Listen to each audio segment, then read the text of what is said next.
पता नहीं चलेगा। अब जो कुछ कर दिया, अब ये दोनों प्रेमी और प्रेमिका वापिस आ जाते हैं। लेकिन दोस्तों, पुलिस जो है वो सारी चीज़ों को पता कर लेती है। फिलहाल क्या हुआ क्या नहीं आपको सारी कहानी में पता चलेगा।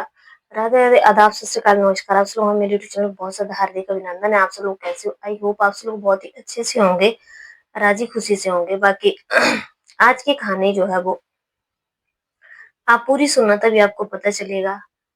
आज की कहानी जो है वो हरियाणा की है। हरियाणा के जिला भिवाड़ी की जो है वो कहानी है, जिसमें 29 मार्च 2025 को एक डेड बॉडी मिलती है और डेड बॉडी के ऊपर जो है वो फुली हुई होती है पानी से।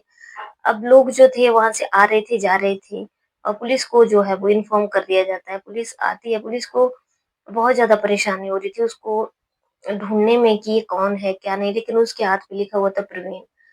तो जैसे ही पुलिस स्टेशन में वो उस बॉडी को ले जाते हैं, फिर दोस्तों क्या होता है, तो फिर उसके उसको ढूंढते-ढूंढते उसके घर वाले आते हैं। तो ये सारी चीज़ें आपको पूरी वीडियो में पता चलेंगे। तो चलिए दोस्तों, फटाफट आज की वीडियो को शुरू करते हैं। हरियाणा के जिला भिवानी में जो है एक परिवार रह रहा होता है। परिवार में जो है वो एक हस्बैंड है, जिनका नाम जो है वो अ, परवीन है, और उनकी पत्नी है जिसका नाम जो है वो रवीना है। और उनकी शादी जो है वो 2015 में हुई है। अब जो है वो उनकी शादी के बाद जो है उनका एक बेटा भी हो गया। बेटे का नाम मोहित है, जो कि 6 साल का है। अब ये जो प्रवीण है, ये एक ऑटो ड्राइवर है। धीरे-धीरे इनकी गाड़ी जो थी वो चल रही थी, और 2015 की बात है कि ये रवीना जो थी ये सिलाई, कढ़ाई, बुनाई का काम करती थी, और देखने में काफ़ी खूबसूरत थी। अब क्या होता है दोस्तों कि ये जो रवीना होती है, इस रवीना को कोई भी बीच में से बोल देता है कि तुम तो देखने में इतने खूबसूरत हो, इतनी स्मार्ट हो, और लिप सिंक भी बहुत अच्छी तरीके से कर लेती हो तुम।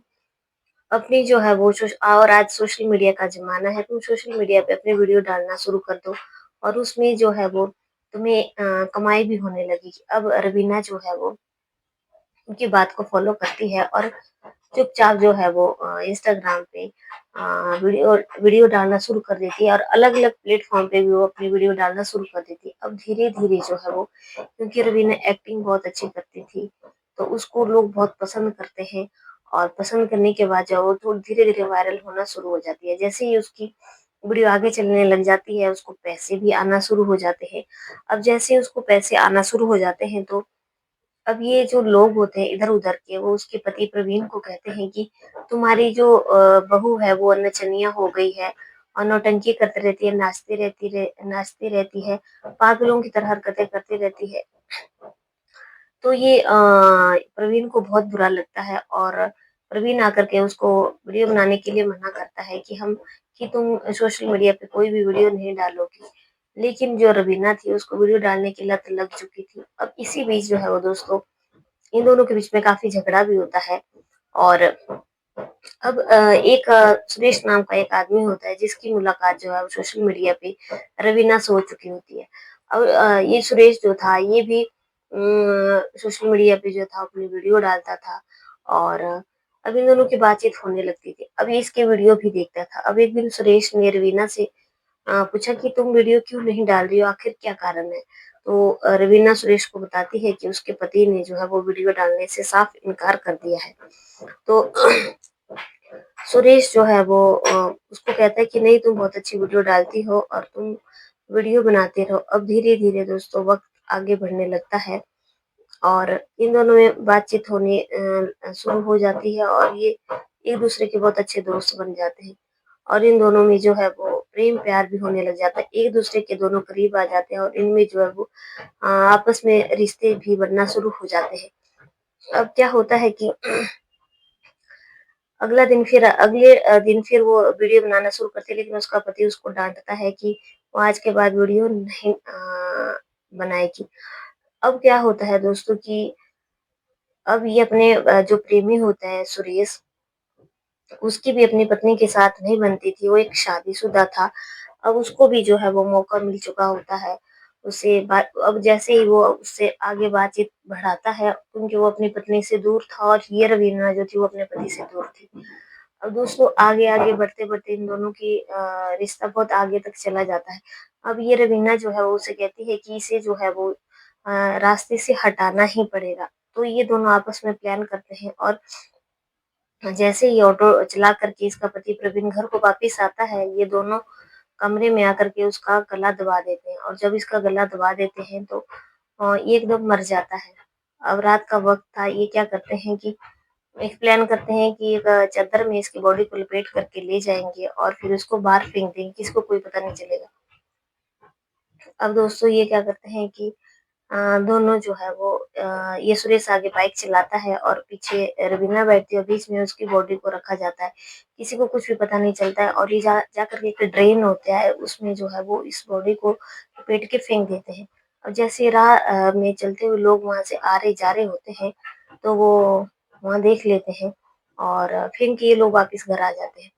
अब ये इन्होंने अपना काम कर दिया था, लेकिन जब ये प्रवीण घर नहीं जाता है तो इसके पिता सुभाष और इसका भाई संदीप ये जाकर के पुलिस स्टेशन में जो है वो रिपोर्ट दर्ज करते हैं कि उनका बेटा वापस नहीं आया है। क्योंकि पुलिस जो थी वहाँ से डेड बॉडी उसकी ले जा चुकी थी, क्योंकि राह चलते हुए लोगों ने पुलिस को इन्फॉर्म कर दिया था। अब पुलिस के लिए बहुत ज़्यादा नामुमकिन हो रहा था कि कौन है, कहाँ से आया है, लेकिन उसके हाथ में लिखा हुआ था प्रवीण। तो जब ये बोलते हैं कि यहाँ पे किसी की बॉडी है, आप इसको चेक कर सकते हो। जब उन्होंने जा कर के उस बॉडी को देखा तो रोना-पीटना वहाँ पे शुरू हो जाता है और बहुत ज़ोर-ज़ोर से जो पिता थे वो रोने लगते हैं। लेकिन अब समय आगे बढ़ रहा था और ये घर में बिताते हैं तो फिर ये घर आ जाते हैं और घर में जो है वो बहुत रोना-पीटना चलता है। इसकी पत्नी बहुत ज़्यादा ज़ोर-ज़ोर से रो रही होती है, बेटा भी रो रहा होता है। लेकिन पुलिस जो है वो बॉडी का पोस्टमार्टम करवाती है तो पता चलता है कि इसकी जो है वो किसने हत्या कर दी है गला दबा कर के। अब सबको ये समझ नहीं आ रहा था कि आखिर ये किसने किया है। अब पुलिस जो है सीसीटीवी कैमरे की फुटेज निकालती है और एक फुटेज निकाल कर के उनके घरवालों को दे देती है। जब घर वाले बार-बार उस फुटेज को देखते हैं तो वो पहचान जाते हैं कि ये जो बाइक पे जा रही है इनकी बहू है और ये पुलिस से बता देते हैं। अब पुलिस जो है वो अपना काम आगे शुरू करती है। पुलिस जो है वो उनकी बहू को पकड़ती है और उससे पूछताछ करती है। बहू जो है वो उस टूट जाती है और अपनी पूरी कहानी शुरू कर देती है कि वो हरियाणा के रेवाड़ी के गाँव जूड़ी की रहने वाली है और वो 10 पढ़ी हुई थी और 10वीं के बाद उसने 12वीं की पढ़ाई की। उसके बाद उसने सिलाई-कढ़ाई, बुनाई का काम किया तो उसके बाद उसकी 2015 में शादी हो जाती है प्रवीण से। लेकिन उनकी लाइफ़ अच्छी खासी चली हुई थी, एक बेटा भी है, लेकिन सोशल मीडिया का ज़माना आया था तो किसी ने उसको जो है वो एडवाइस दी कि वो भी वीडियो बनाना शुरू कर दे। तो उसने वीडियो बनाना शुरू कर दी, लेकिन प्रवीण को ये बिल्कुल भी पसंद नहीं था और वो उसके रास्ते में जो है वो रोड़ा बन रहा था। तो उसकी वजह से उसने अपने प्रेमी सुरेश से मिल कर के उसकी हत्या कर दी। अब जब पुलिस ने उसके मुँह से सारा सब कुछ सच सुन लिया तो जो जब उसने अपने बयान दिए तो सब सुन कर के हैरान थे, परेशान थे कि ऐसा कैसे हो सकता है? लेकिन वो अपने पति को मार चुकी थी और बेचारा इस दुनिया से जा चुका था।